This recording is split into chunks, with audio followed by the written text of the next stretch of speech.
Hello dear 10th and 12th CBSE students. Today is 2nd of February. Important day है आप सब लोगों के लिए और हमारे लिए भी, बिकॉज आज 10th CBSE के लिए भी और 12th CBSE के लिए भी डेट शीट जारी कर दी जाएगी, रिलीज कर दी जाएगी। अब डेट शीट डेफिनेटली काफ़ी इंपॉर्टेंट रोल प्ले करती है, क्यों? क्योंकि हम प्लान कर लेते हैं उसके अकॉर्डिंग। हम हमारा एंटायर रिवीजन का जो प्लानिंग है वो डेट शीट डिसाइड करती है। तो जैसे ही डेट शीट रिलीज होगी डेफिनेटली एक और वीडियो में आपके लिए लेके आऊँगा देन हाउ टू प्लान। लेकिन इस समय यदि मैं 12th CBSE के स्टूडेंट्स के लिए बात करूं और 12th CBSE स्टूडेंट्स के लिए डेट शीट बहुत बड़ा रोल प्ले करने वाली है, उसका रीज़न मैं अभी समझाता हूं आपको। 12th CBSE के जो स्टूडेंट्स हैं इनका, क्योंकि 10th CBSE के स्टूडेंट्स का इन्वॉल्वमेंट बहुत कहीं ज़्यादा नहीं होता है, उन्हें सिर्फ 10th से 11th में शिफ्ट होना होता है। 10th लेवल पे सिर्फ और सिर्फ एक चीज काम करती है कि बीच में कहीं आपका NTSC का कोई पेपर आ जाए, दैट्स अ डिफरेंट सीन। वो भी इस बार, वरना कोई उसका इफेक्ट नहीं आता किसी भी तरह का। तो मैंने आपको ये कहा कि सिर्फ और सिर्फ अभी फोकस करते हैं 12th CBSE पे, ठीक है। 12th CBSE के स्टूडेंट्स को एक तो बहुत बड़ी चीज होती है, दैट इज प्रैक्टिकल्स। अब प्रैक्टिकल्स में आपका फिजिक्स हो गया, केमिस्ट्री हो गया और बायोलॉजी हो गया बेटा। तो जो बायो स्ट्रीम के स्टूडेंट्स हैं उन्हें तो 3 प्रैक्टिकल देने हैं और एक और है आपके पास में, दैट इज फिजिकल एजुकेशन। लेकिन वो कुछ लोग उसे ऑप्ट करते हैं, कुछ ऑप्ट नहीं करते हैं, इसके अकॉर्डिंग हो जाता है। But as far as general candidates are concern, तो उन्हें फिजिक्स केमिस्ट्री तो देना ही देना है, चाहे वो मैथ्स स्ट्रीम हो चाहे वो बायो स्ट्रीम हो। बायो वाले फिर बायो भी देंगे, और जो लोग इन जनरल कोटा में तो सभी लोग फिजिकल एजुकेशन ऑप्ट करते हैं तो वो फिजिकल एजुकेशन का भी प्रैक्टिकल देंगे, ठीक है। कैसे वो प्रैक्टिकल्स होते हैं, क्या होते हैं, मैं उस बारे में कोई कमेंट नहीं करना चाहता किसी भी तरह का। जो चल रहा है उसे चलने दीजिए। हमें पॉजिटिव थॉट के साथ में we will have to go for the best of the performance. हमें अपना काम अच्छा करना है, हमें अपना काम बेहद जेन्युइन फॉर्म में करना है, ठीक है ना। तो चलिए, अब प्रैक्टिकल्स के लिए आपको प्रिपेयर करना होता है, ठीक है। इस दौरान जेई मीन्स आपका फरवरी अटेम्प्ट है, मार्च है, अप्रैल है, मई है, ठीक है। Then it is NDA national defence academy और नवल एकेडमी, इनका एक एग्जाम है, that will be on 2nd of April।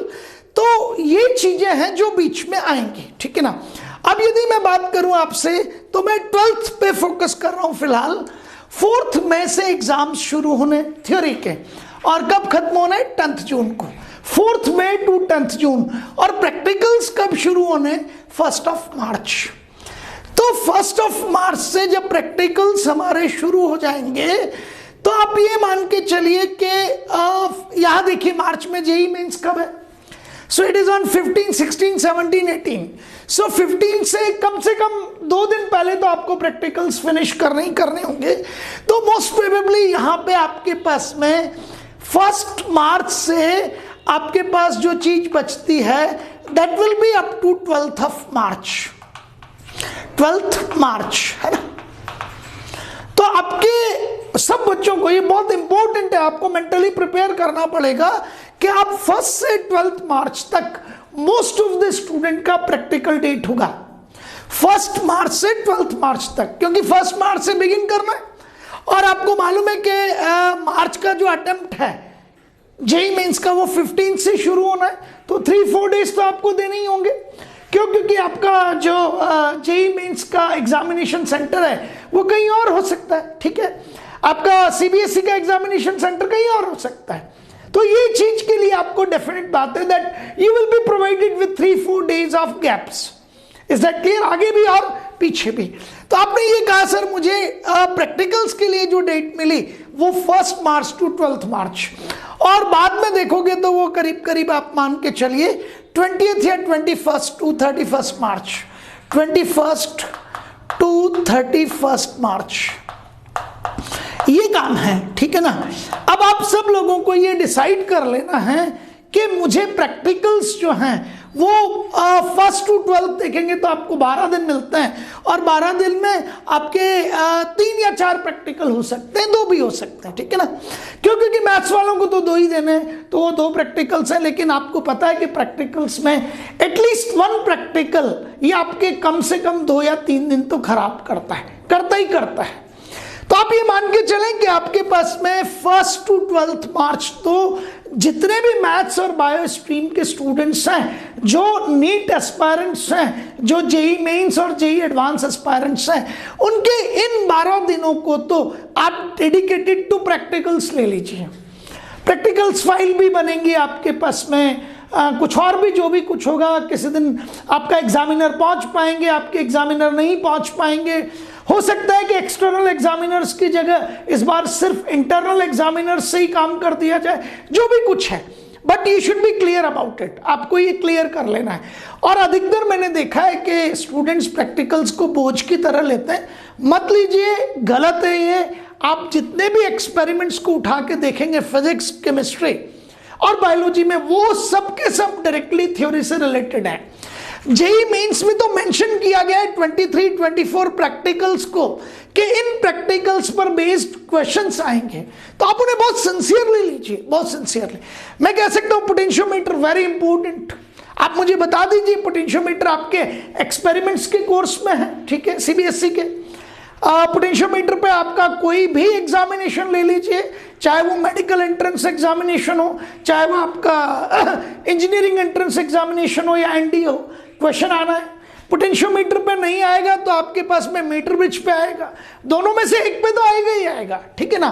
आप इधर से ले लीजिए वर्नियर कैलिपर्स, स्क्रू गेज, इनका लीस्ट काउंट बेस्ड क्वेश्चन आता ही आता है, ठीक है। आप उठा के देखेंगे तो रेजोनेंस ट्यूब, जहां हम velocity of the sound in gaseous media, तो इतनी सारी चीजें हैं। और उधर की तरफ आप देखेंगे तो इन केस ऑफ इलेक्ट्रॉनिक्स, जहां आप डायोड और ट्रांजिस्टर की स्टडी करते हैं, जहां क्वेश्चन आता है diode characteristic, diode VI characteristics पे क्वेश्चन आता है, ट्रांजिस्टर इनपुट आउटपुट कैरेक्टरिस्टिक्स पे क्वेश्चन आता है। तो यदि प्रैक्टिकल्स के दौरान आपने बेहतरीन तरीके से पढ़ लिया, इवन मैं आपको कह सकता हूं कि जेई मेंस और नीट में फ्लेम पे क्वेश्चन आता है कि किस जोन में किस कलर की फ्लेम होगी, और उस फ्लेम पे कलर कौन सा होगा तो टेम्परेचर कितना होगा, how the temperature is related with the colour of the flame. Question आता है, बच्चे नहीं करते हैं उसको, होता ही नहीं है, बेवकूफ की तरह उठ के बाहर आ जाता है, अरे सर मैंने फ्लेम तो पढ़ा ही नहीं था। अरे यार वहां लैब में खड़ा रहता था, तू इधर उधर देखता रहता था बेवकूफ की तरह, लोग तुझे कहते थे टाइम खराब मत कर, उस समय बर्नर फ्लेम देख लिया होता, ठीक है। वो थ्योरी में भी है आपके, वो प्रैक्टिकल्स में भी है आपके, वो आपके कॉम्पिटिटिव एग्जामिनेशंस में भी है। लेकिन न तो आपने प्रैक्टिकल्स में पढ़ा, न थ्योरी में पढ़ा, न कॉम्पिटिटिव एग्जामिनेशंस में पढ़ा, और फ्लेम बेस्ड क्वेश्चंस आप छोड़ गए। आना है, अभी भी एनटी अभ्यास में कई क्वेश्चन फ्लेम कलर के ऊपर हैं।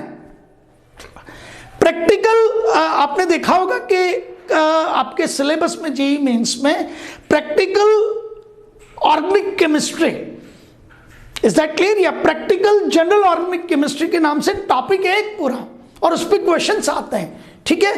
तो यहां अपने आप को प्लान करके उन जितने भी आपके पास प्रैक्टिकल से रिलेटेड आप प्रिपरेशन कर रहे हैं, वो यूजफुल है for your competitive examination as well as for board examinations, ठीक है।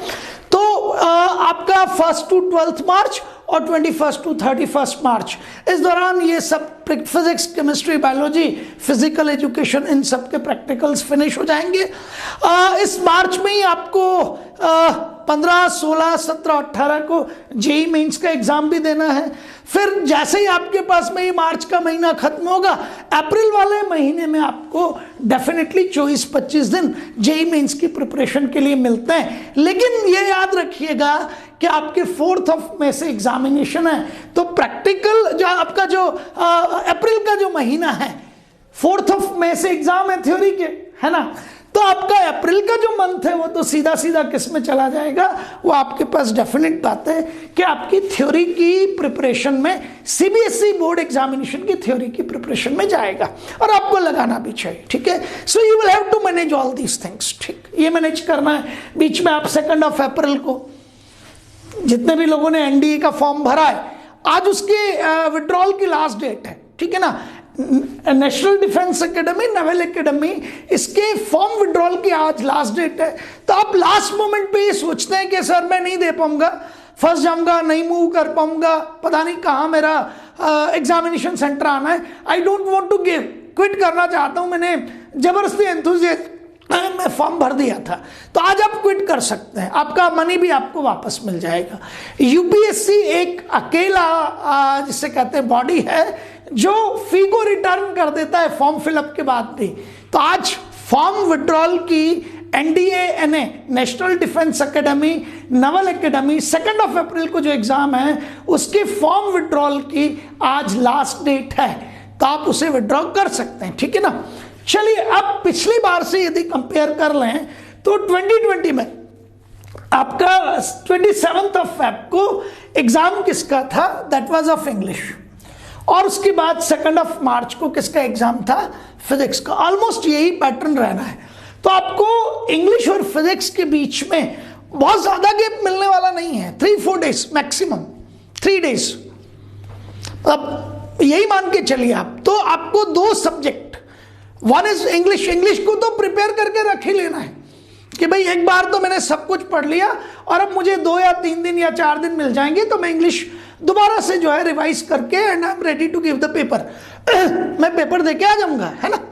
तो इंग्लिश को प्रिपेयर करके रख लीजिए और मेंटली अपने आप को, जिसे कहते हैं अपना माइंडसेट बना लीजिए कि इंग्लिश के बाद में जो फर्स्ट पेपर होगा, पिछली बार जो फिजिक्स था उसके बीच में आपको जो गैप मिलेगा वो कम मिलेगा, गैप कम मिलेगा, तो ये प्रिपरेशन होनी चाहिए। फिर देखिएगा कि फिजिक्स के बाद में केमिस्ट्री ले लीजिए, ठीक है, उसके बीच में 5 डेज का गैप है, अनफ बहुत होता है, और केमिस्ट्री के बाद में मैथ्स लेंगे तो 10 डेज का गैप है, या आप बायोलॉजी लेंगे तो 7 डेज का गैप है।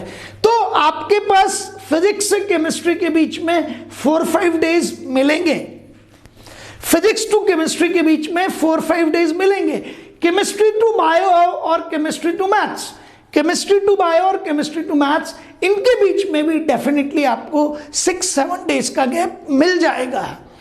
बहुत आसान सी चीजें हो जाएंगी, इसलिए don't be panic about your board examination, try to manage yourself, try to manage your number of working days, try to manage your number of working hours.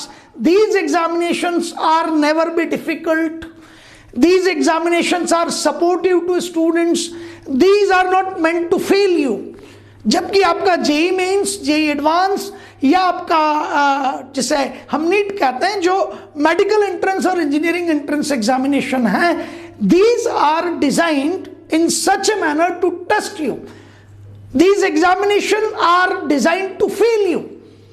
जबकि CBSE examinations are design to pass you, ठीक है ना। तो बहुत ज्यादा परेशान होने की जरूरत नहीं। हाँ, थोड़ा सा अपने आप को मैनेज तो आपको करना ही करना पड़ेगा कि मुझे यहाँ गैप्स मिल रहे हैं, उस गैप्स का मुझे यूटिलाइजेशन करना है। फरवरी स्टार्ट हो चुका है, तो जो भी फाइल्स वगैरह हैं, जो भी चीजें, वो मुझे कंप्लीट कर लेनी है, ठीक है ना, प्रॉपरली कंप्लीट कर लेनी है। उससे रिलेटेड जितनी भी चीजें जो थ्योरी में है और कॉम्पिटिटिव एग्जामिनेशंस में है, उन्हें भी मुझे रिवाइज करके रख लेना है। तो जितने भी एक्सपेरिमेंटल बेस्ड क्वेश्चंस हैं वो तो मेरे यहीं खत्म हो जाने चाहिए कि sir all experimental based questions, just like मैं आपको बता दूं, vernier callipers, then it goes out to be as screw gauge, then it is resonance tube, then it is calculation of G by using pendulum, Bob pendulum, agreed. Searle's experiment, then you will be going to potentiometer, you will be going to meter bridge, you will be going to diode VI characteristics. ये जितनी भी list है, ये सारे के सारे आपके experiments जो हैं, इन्हें आप प्रॉपरली रिवाइज करके रख लीजिए। इन पर जितने भी बेस्ड क्वेश्चंस हैं उनको कंप्लीट करके रख लीजिए। Do you agree with me? अब मैं 10th पे आता हूं, ठीक है ना। 10th बहुत बड़ी प्रॉब्लम नहीं है, कोई इंटरफेरेंस नहीं है यहाँ। यदि 2020 की बात करें हम, तो 2020 में आप फरवरी 26 को इंग्लिश था, ये इंग्लिश का एग्जाम था, फिर फरवरी 29 को हिंदी था। तो पहले 2 एग्जामिनेशंस में गैप कम आता है, तो आप पहले 2 एग्जामिनेशंस को ढंग से प्रिपेयर कर लीजिए। पहले 2 एग्जामिनेशंस को, भाई पहले में तो बहुत ही गैप है यार, ठीक है ना। बट फर्स्ट से सेकंड के बीच का जो गैप है इट इज वेरी लेस। अब चलिए कि जब आपने 29th को एग्जाम दिया था, उसके बाद में आपका साइंस का एग्जामिनेशन 4th को था, means it is almost the 4 days gap. यहां देखेंगे तो it is 8 days gap. Maths के दौरान आपको अच्छा खासा गैप मिलना है, बढ़िया। तो मैथ्स से पहले तो डर निकालिए, सारा डर निकाल दीजिए, ठीक है, पूरा डर निकाल दीजिए। आप मैथ्स बेसिक पे हैं आप या मैथ्स स्टैंडर्ड में जिसका भी प्रिपरेशन कर रहे हैं, it's not a difficult subject, it is a matter of practice, ठीक है। गैप भी मिलेगा आपको वहां पे, और फिर मैथ्स और एसएसटी के बीच में भी देखेंगे तो अच्छा खासा गैप है। मींस 3rd और 4th के बीच में और 4th और 5th के बीच में आपको बहुत गैप मिलता है, घबराने की जरूरत नहीं है, ठीक है। आपको ये मेंटल प्रिपरेशन करके रखनी है कि how to utilise the gaps, ठीक है। तो अभी जब आज रिलीज कर दी जाएगी डेट शीट 10th CBSE की और 12th CBSE की, तो मैं फिर एक और आपके लिए वीडियो क्लिप लेके आऊँगा, सारी डिटेल्स लेके आऊँगा दैट हाउ टू प्लान। मैं वहाँ आपसे सब्जेक्ट वाइज भी बात करूँगा कि इस दौरान इन चैप्टर्स को प्रिपेयर कर लीजिए, ऐसा कर लीजिए, बहुत लॉजिकल। ये जो ऑनलाइन का ड्रामा है, ठीक है, नाटक जो है, नौटंकी जो है, नाटक भी क्या कहें उसको, वो बिल्कुल नहीं, स्ट्रेट फॉरवर्ड बहुत लॉजिकल बात है। और आपको बहुत अच्छी बात है इस समय तो कि 30% सिलेबस तो कम हो चुका है, लेकिन वो 10th वाले ही उसका ध्यान रखें बस। आपके जो 12th स्टूडेंट्स हैं वो तो ये सोचें कि हमें एंटायर सिलेबस करके जाना है, because you will have to go for the competitive examinations too, ठीक है। तो वेट कीजिए, हम सब वेट कर रहे हैं 12th CBSE की डेट शीट का फॉर 10th एंड 12th।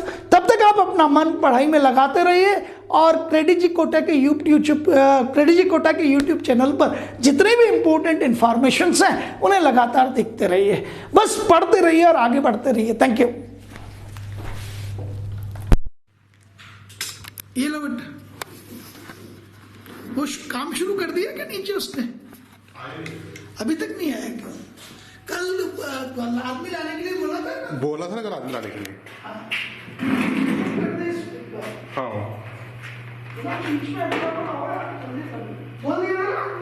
आदमी लाने के लिए बोल दिया। ऐसे नहीं, उसने मांगे भी नहीं तो फिर इसको लगा के एक बार फोन कर ले।